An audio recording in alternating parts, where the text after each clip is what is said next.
نے تمام جہانوں کے لیے آپ کو رحمت بنا کر بھیجا۔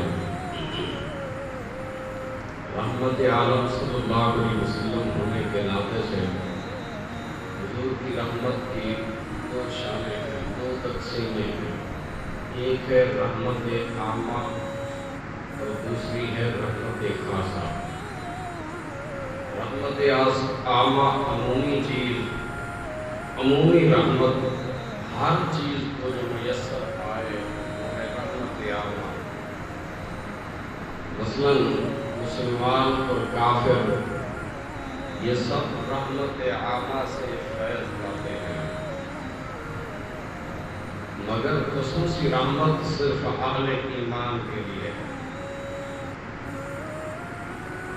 یہ بھی ذہن میں رہے کہ میرے آقا صلی اللہ علیہ وسلم کی رحمت کی بارش تو سب پر، ساری کائنات پر یکساں رہتی ہے، مگر محدثین نے کافر کی مثال بنجر زمین کی دی ہے کہ بنجر زمین پر بارش پر سے تب بھی کوئی فصل نہیں ہوتا، اور رحمت عالم صلی اللہ علیہ وسلم کی رحمت کو رحمت عامہ ہر خاص و عام میں برس رہی ہے، مگر اس سے کافر کو کوئی فائدہ نہیں مل رہا۔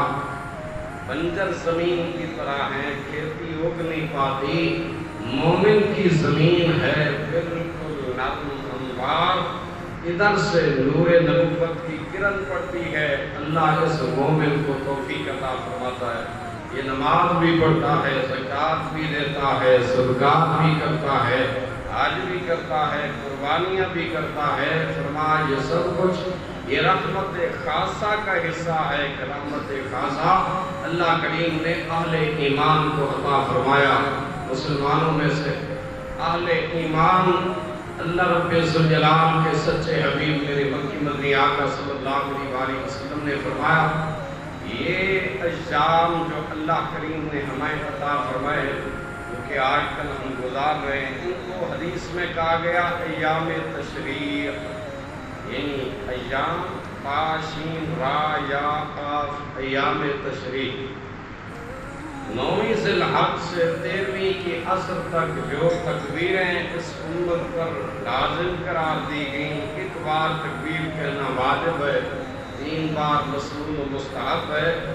یہ ایام تشریق خصوصاً اللہ نے اسی امت کو عطا فرمائے ہیں، اس امت کے حصے میں آئی ہیں۔ یہ حضور کی رحمت خاصہ کا اظہار ہے کہ خالق لم یزل نے اہل ایمان کے لیے یہ ایام رکھے اور قرآن کریم میں بیان کیا فاذکروا اللہ فی ایام معدودات، یہ جو گنتی کے دن تمہیں ملے ہیں نا ایام تشریق، فرمایا ان ایام میں وذکر اللہ، اپنے اللہ کا کثرت سے ذکر کرو، اپنے مالک کائنات اللہ رب العالمین کا ذکر کثرت سے کیا جائے۔ میرے آقا کریم صلی اللہ علیہ وسلم نے فرمایا، حضرت عبداللہ بن قرط رضی اللہ تعالیٰ عنہ راوی حدیث ہے کہ رحمت عالم صلی اللہ تعالیٰ علیہ وسلم نے فرمایا یہ ایام ذکر اللہ کے بھی ہیں، قربانی کے بھی ہیں۔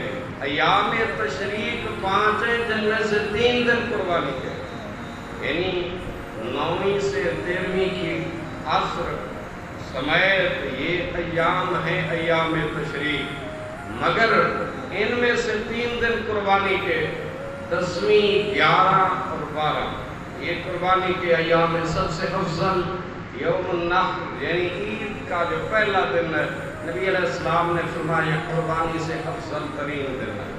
پھر اس کے بعد درجہ 11ویں دن کا، پھر 12ویں ذی الحج کا، فرمایا یہ قربانی انسان ان 3 ایام میں کر سکتا ہے۔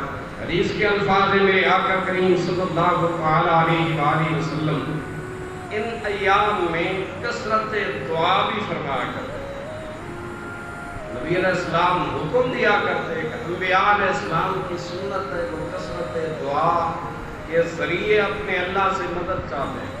آج کل ہم نے دعائیں چھوڑ دی، رسمی دعائیں تو کر لیتے ہیں، ہاتھ اٹھائے توجہ ہی نہیں ہے کہ کیا امام کیا کہہ رہا ہے یا ہم کیا کہہ رہے ہیں، ہماری توجہ مالک کی طرف ہے ہی نہیں، تو اس دعا میں کیا اثر ہو جہاں بے توجہی ہو۔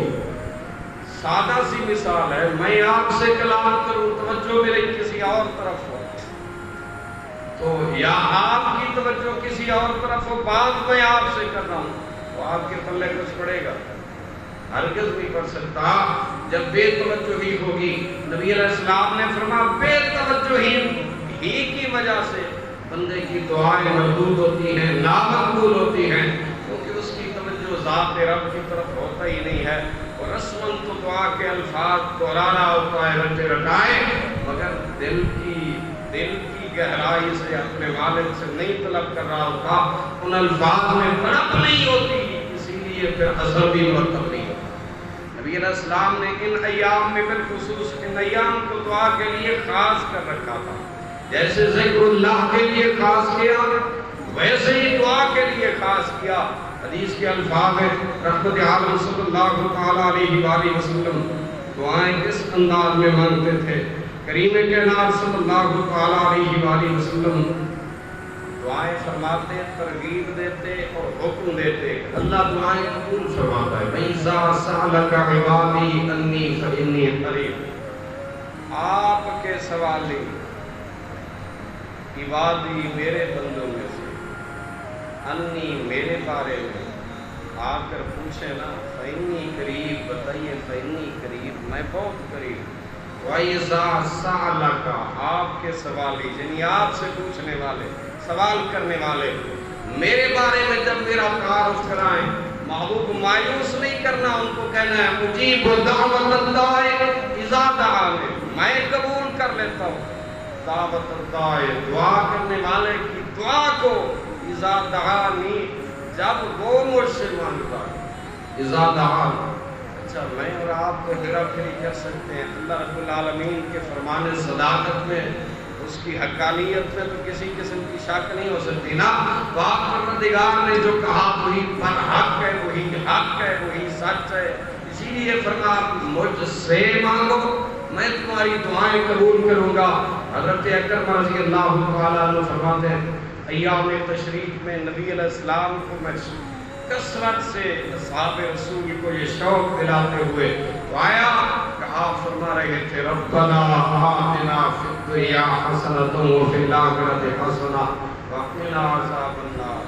اتنی جامع دعا روزے میں سمندر بند کر دیا، ربنا اے ہمارے پالنے والے آتنا ہمیں عطا فرما فی الدنیا حسنۃ، دنیا کی ہر خیر، دنیا میں جو تو نے خیر رکھا نا وہ ہمیں عطا فرما، جو بھلائی رکھی تو نے، جو برکتیں اور رحمتیں رکھی ہیں وہ ہمیں عطا فرما دے۔ وفی الآخرۃ حسنۃ، اور تیری آخرت میں جو بھلائیاں تیرے بندوں کے لیے تیار ہیں مالک ہمیں وہ بھی عطا فرما دے۔ وقنا عذاب النار، اے ہمارے رب ہمیں دوزخ کے عذاب سے بچا لے۔ یہ آیت پاک کا یہ حصہ ایک اور قرآنی آیت کی تائید کر رہی ہے۔ اللہ کریم نے فرمایا فمن زحزح عن النار وادخل الجنہ فقد فاز، جو آگ سے بچ گیا وہی کامیاب ہو۔ یہاں دو چیزیں نہیں بلکہ تین چیزوں کا اس آیت میں ذکر ہے، ایک حسنہ دنیا مانگنا، دوسرا کیا بولیے ذرا، اور پھر الآخرت حسنہ، آخرت حسنہ مانگنا، اور تیسری شے وقنا عذاب النار، بالخصوص دوزخ کی آگ سے پناہ طلب کرنا ہے، اس سے بچاؤ طلب کرنا ہے۔ خالق کائنات نے یہ چیزیں بیان فرمائی، اللہ کریم نے فرمایا دوزخ کو معمولی نہ سمجھا جائے، فرمایا فمن زحزح عن النار، جس کو اس آگ سے بچا لیا فقد فاز، تحقیق وہی جو ہے کامیابی پا گیا۔ فمن زحزح عن النار، آج تو دوزخ کا تصور ہی لوگوں کے ذہنوں سے محو کر دیا گیا، اور بالخصوص ہمارے طبقہ نعت خان نے، انہوں نے ایسی شاعری پیش کی کہ ہم نے سمجھے ہی نہیں کہ دوزخ ہے ہی کچھ نہیں، حالانکہ رحمت عالم صلی اللہ علیہ وسلم خود پناہ طلب کیا کرتے تھے، اور جنت کے سوال کو حضور علیہ السلام بار بار دہرایا کرتے تھے کہ اللہ جنت الفردوس عطا فرما، جنت الفردوس، وہ جنت کتنی عظمت والی ہوگی جس کی چاہت اور طلب خود نبیوں کے تاجدار امت کے غمخوار صلی اللہ علیہ وسلم نے کی ہو۔ آج جنت و دوزخ کی اہمیت کو سمجھا ہی نہیں ہے ہم نے کہ جنت کیا چیز ہے اور دوزخ کیا چیز ہے۔ ہم تو از راہ مزاج تمسخر اڑاتے ہیں معاذ اللہ اللہ کی ان دو چیزوں کا جناب والا کہ جنت کے ایسے دعوے دار ہیں جیسے ہم نے تیار کر رکھی ہے اپنے لیے. آج خود جنت اتنی سستی بھی نہیں ہے.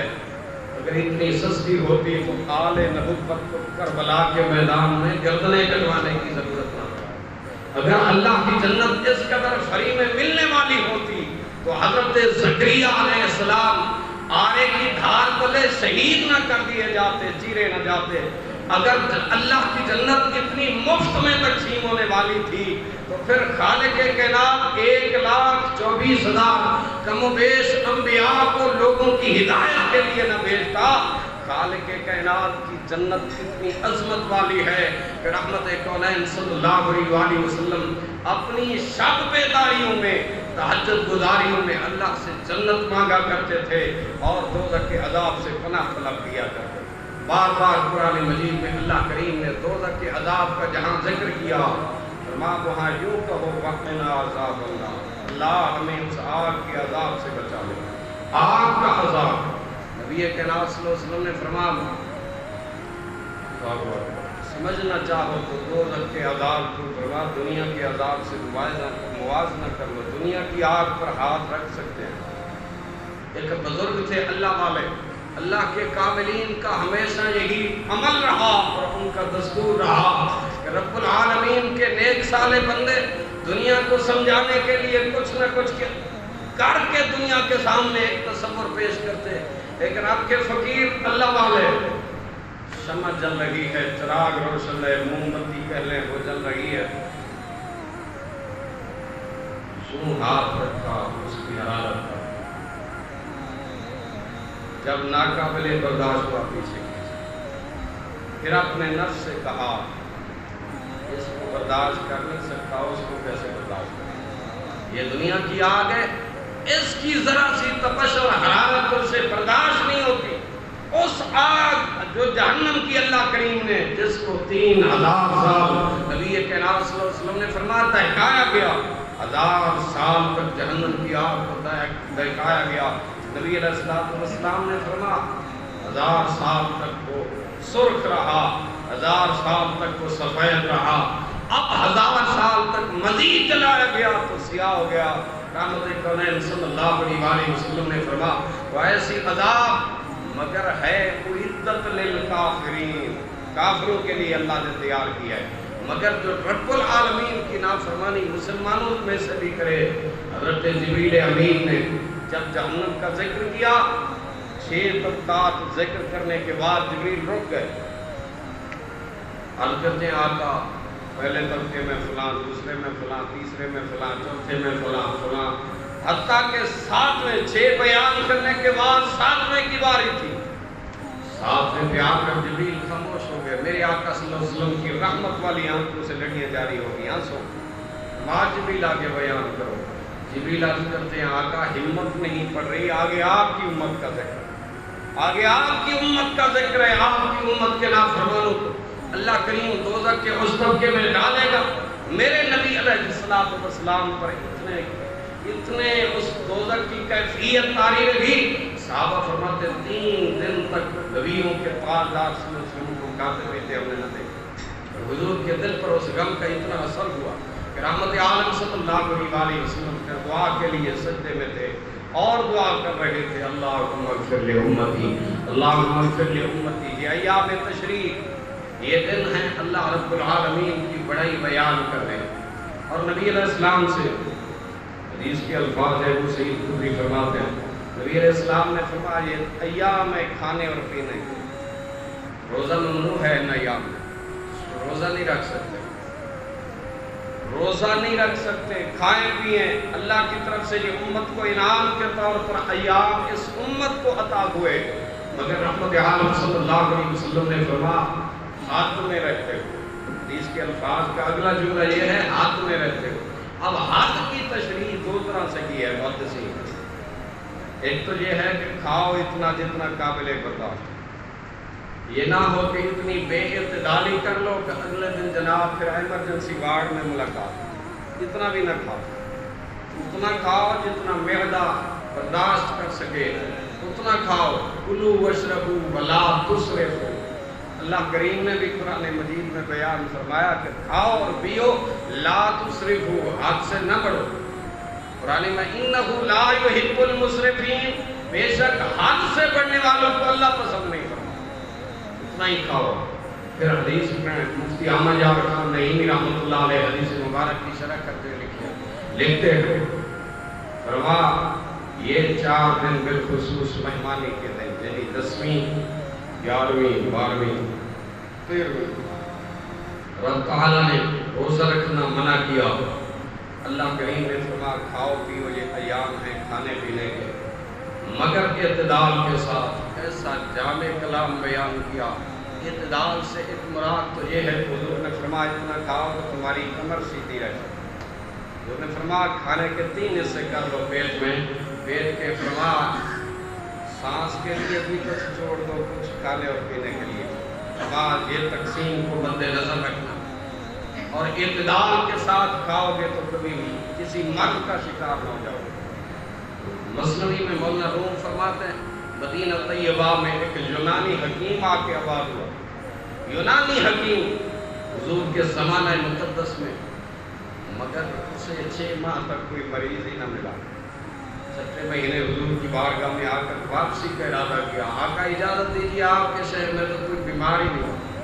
نبی رحمت صلی اللہ علیہ وسلم نے فرمایا میرے صحابہ حد سے نہیں بڑھتے، فرمایا اتنا ہی کھاتے ہیں جتنا ان کا معدہ قبول کرتا ہے، جتنا یہ ہاضمہ ہو سکے اتنا ہی کھاتے ہیں، لہذا جو اتنا کھائے گا وہ کسی مرض کا کبھی شکار نہیں ہو سکے۔ ایک تو یہ اعتدال میں سے حد سے نہ بڑھو کی تشریح کی اشارہ حدیث میں، دوسری یہ کی کہ حد سے نہ پڑھو، یعنی حرام نہ کھاؤ، حلال ہی کھاؤ۔ جب کھانے کی باری آئے تو حلال ہی کھاؤ، حلال نعمت کھاؤ، مشکوک رزق نہ کھاؤ۔ حدیث کے الفاظ ہے جو بندہ یہ چاہے کہ اللہ میری ہر دعا قبول فرما لے تو حرام رزق کے قریب نہ جائے۔ ایک لقمہ حرام سے 40 دن تک کی عبادت اس کی بارگاہ میں روک لی جاتی ہے، قبول نہیں ہوتی۔ حضرت صدیق اکبر رضی اللہ تعالیٰ آپ کے زمانہ خلافت، آپ کا ایک غلام تھا جو آپ کی خدمت پر معمور تھا، ہمیشہ اس کی کمائی رزق حلال ہی میں سے ہوتی۔ ایک بار صدیق اکبر پاک رضی اللہ تعالیٰ عنہ کی خدمت میں کچھ کھانا لے گیا، بھوک کا اتنا غلبہ تھا کہ آپ نے اس کے حسب سابق جو کہ وہ رزق حلال ہی کما کے لاتا ہے اسی پر قیاس کرتے ہوئے پوچھے وہ کھا لیا۔ جب لقمہ کھا لیا تو غلام نے عرض کیا میرے آقا، اس سے پہلے تو آپ کی مبارک عادت تھی کہ آپ پوچھتے تھے یہ کہاں سے آئے، جب میں بتا دیتا تو آپ تب تناول فرماتے۔ آج شاید بھوک کا اثر اتنا غالب تھا کہ آپ نے پوچھا ہی نہیں اور لقمہ کھا لیا۔ صدیق اکبر پاک رضی اللہ تعالیٰ عنہ نے فرمایا کہاں سے آئے؟ اس نے کہا جی زمانہ جاہلیت ہے، میں کاہن نہیں، ایک دفعہ میں کاہنوں کے ساتھ مل کے بیٹھا، وہ بھی جھوٹ موٹ گڑ رہے تھے، میں نے بھی کہانت سے من گڑت بیان کیا۔ وقت گزر گیا، زمانہ گزر گیا، عرصہ اعتراض کے بعد آپ بازار مکہ میں ملاقات ہوگی اس شخص سے جس نے اس محفل کا اہتمام کیا تھا، وہ کاہنوں کی اس محفل کا اہتمام کیا جس میں میں بھی شریک تھا، میں نے بھی کہانت بیان کی تھی۔ آج اس نے اس کے معاوضے میں مجھے یہ کھانا دیا، وہ کھانا میں آپ کے پاس لیا جس میں سے آپ نے ایک لقمہ تناول فرما لیا۔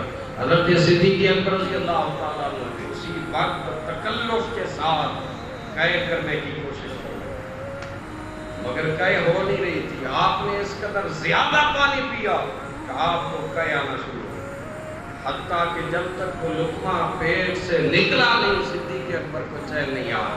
مگر آگے الفاظ سنیے حضرت صدیق اکبر رضی اللہ تعالیٰ عنہ کے، آپ فرماتے ہیں رب کبریا وحدہ لا شریک، مولا کی عزت کی قسم، اگر اس ایک لقمہ کو نکالنے کے لیے مجھے جان کا نذرانہ بھی پیش کرنا پڑتا جان دے دیتا، حرام رزق کا لقمہ اپنے پیٹ میں رہنے دیتا۔ یہ کتنی اہمیت تھی ان کے ہاں رزق حلال کی کہ اللہ کریم نے جو نعمتیں حلال بندوں کو عطا فرمائی ہیں۔ پھر فرمایا سمعت رسول اللہ صلی اللہ علیہ وسلم، میں نے رسول اللہ صلی اللہ علیہ وسلم کو فرماتے ہوئے سنا، حضور نے ارشاد فرمایا کل جسد نبت من سخط فالنار، ہر وہ جسم جس جسم میں پرورش رزق حرام سے کیا جائے، یعنی جس کا گوشت اگے وہ حرام رزق کے ذریعے اگے، صدیق اکبر فرماتے ہیں میں نے اپنے آقا صلی اللہ علیہ وسلم کو فرماتے ہوئے سنا فالنار، وہ جہنم میں جائے، ما فالنار، وہ جہنم میں جائے۔ آج ذرا غور کریں، میں بھی غور کروں، آپ بھی غور کریں کہ کتنا کچھ ہم رزق کے بارے میں احتیاط کرتے ہیں، بالکل اس تصور کو ہی تاک کر بیٹھے ہیں کہ آیا لقمہ حلال کی فضیلت کیا ہے اور لقمہ حرام کی وعید کیا ہے۔ میرے آقا کریم صلی اللہ علیہ وآلہ وسلم نے ارشاد فرمایا بحسب ابن آدم اکلات یقرن صلبہ فإن کان لا محالہ۔ میرے آقا کریم صلی اللہ علیہ وآلہ وسلم نے فرمایا آدم کی اولاد اتنا ہی کہا جس سے تجھے عبادت کی توفیق ملتی رہے، فرمایا وہ بھی رزق حلال میں سے کھا، حرام رزق جائے گا کبھی تیری دعا قبول نہیں، حرام رزق جاتا ہے تو دعائیں اڑ جاتی ہیں، قبول نہیں ہوتی، مقام درمیان کے مقام تک معلق رہتی ہیں۔ میرے آقا کریم صلی اللہ علیہ وآلہ وسلم نے فرمایا رزق حلال کی اتنی اہمیت ہے، آج بندے کہتے ہیں کہ کوشش کرتے ہیں نماز کی توفیق نہیں ملتی، آنے ہیں کس طرح بڑی کوشش ہوتی ہے نماز پڑھیے قرض ہے پر پڑھی نہیں۔ غور کریے کہ آیا رزق حلال کا ہے، جب رزق حلال کا نہ ہو تو توفیق عبادت نہیں ہو۔ اللہ کریم نے یہ منظر قرآن مجید میں بیان کیا یا ایھا الرسل کلوا من الطیبات واعملوا صالحا۔ اچھا انبیاء پر حکم خاص آتا ہے، عموماً امت کو یہ حکم ہوتا ہے اے رسولوں کی جماعت کلوا من الطیبات، حلال چیزیں کھاؤ۔ حلال چیزیں کھانے کے بدلے میں اللہ کیا ملے گا؟ فرمایا واعملوا صالحا، عمل صالحہ کی توفیق مل جائے۔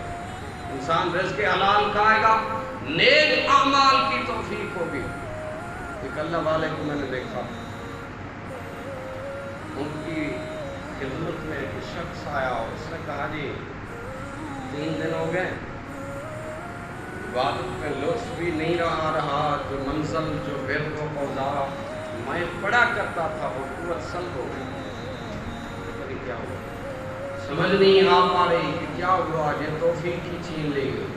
اس نے کہا 3 دن پہلے آپ ایک رستے سے گزر رہے تھے تو ایک باجرے کی فصل تھی جس کا ایک سٹا زمین پر گرا ہوا تھا، تو نے سٹے گرے ہوئے کو اٹھا لیا اور اس کو جناب اعلیٰ اس کے دانے نکال کر پھونک کے جناب اعلیٰ اس کو کھا لیا، مالک کی اجازت کے بغیر کھایا تھا، لہذا تیری وہ منزل بھی سلب ہو گئی ہے اور اس رزق حرام کے یہ تو چند دانے جو تیرے پیٹ کے اندر گئے ہیں توفیق عبادت بھی تجھ سے چھین لی گئی ہے، کیونکہ رزق حلال وہ اللہ کا سچا نور ہے۔ نبی علیہ السلام نے فرمایا وہ چاہے کم مقدار میں بھی میسر آئے پھر توفیق بندے کو اتنے۔ اچھا ہم واقعات پڑھتے ہیں کہ امام اعظم ابو حنیفہ رحمۃ اللہ تعالی علیہ نے 40 سال تک عشاء کے وضو سے تہجد کی نماز اور فجر کی امامت کروائی، 40 سال تک، اس میں کوئی مبالغہ آرائی نہیں ہے۔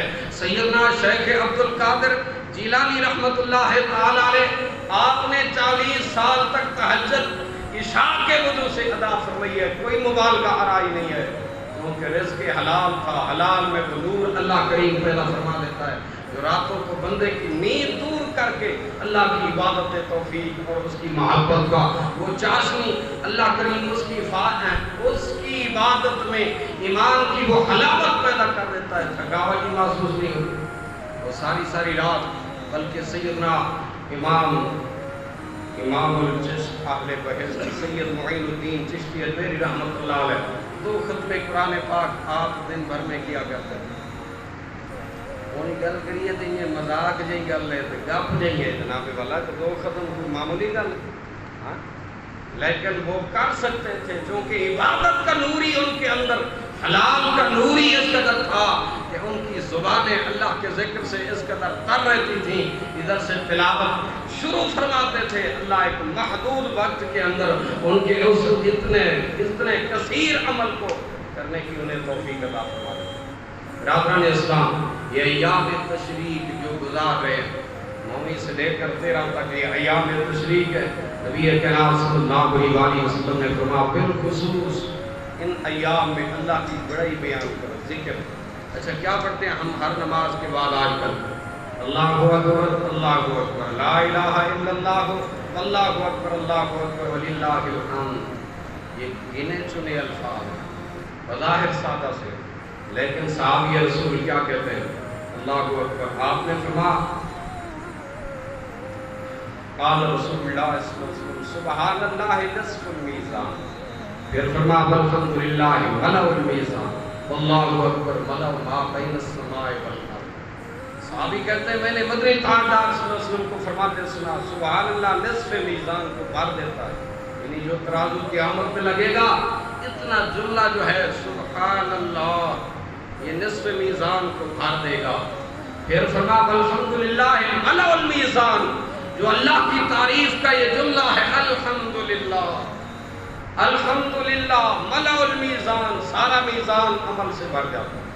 پھر فرمایا اللہ اکبر تملأ ما بین السماء والارض، اللہ اگر اسے مجسم صورت عطا فرما دے زمین سے لے کر آسمان تک کی ساری فضا، فرمایا اللہ اکبر کے ایک جملے سے بھر جاتا ہے۔ اسی لیے نبی علیہ السلام نے فرمایا کثرت سے پڑھو اللہ اکبر۔ معنی کیا ہے؟ اللہ تو سب سے بڑا ہے۔ اللہ بڑا ہے کہ نہیں؟ بولو گے سر، اللہ تو سب سے بڑا ہے، اللہ اکبر، اللہ تو سب سے بڑا ہے۔ اقرار کر رہا ہے بندہ لا الہ الا اللہ، کوئی نہیں تیرے سوا معبود، اللہ اکبر تو ہی اللہ ہے، سب سے بڑا ہے، وللہ الحمد، تمام تعریفیں اللہ ہی، تمام تعریفیں بندے کی زبان سے بار بار یہ الفاظ ان ایام میں ریپیٹلی نکلے، مالک کو اس قدر پسند ہے کہ اس کی رحمت جوش میں آتی ہے۔ اللہ کریم فرماتا ہے فرشتوں گواہ ہو جاؤ، اس نے نصف میزان بھی بھرا، پھر سارا میزان بھی بھرا، زمین سے لے کر آسمان تک بھی اپنے ان مبارک جملوں سے بھر دیا ہے، مجھے ایسا راضی کر دیا ہے۔ الفاظ تو مختصر تھے مگر میرے بندے نے میری بڑائی کا حق ادا کیا، لہذا میں اس کی بخشش کا اعلان کروں۔ نبی علیہ السلام نے فرمایا خوش نصیب ہے وہ انسان جس کو اللہ کریم ان ایام میں ان اذکار کی توفیق عطا فرمائے۔ مالک کائنات کی بارگاہ میں دعا ہے اللہ رب ذوالجلال ہم سب کو رسول کائنات صلی اللہ علیہ وسلم مبارک تعلیمات پہ عمل کی توفیق عطا فرمائے۔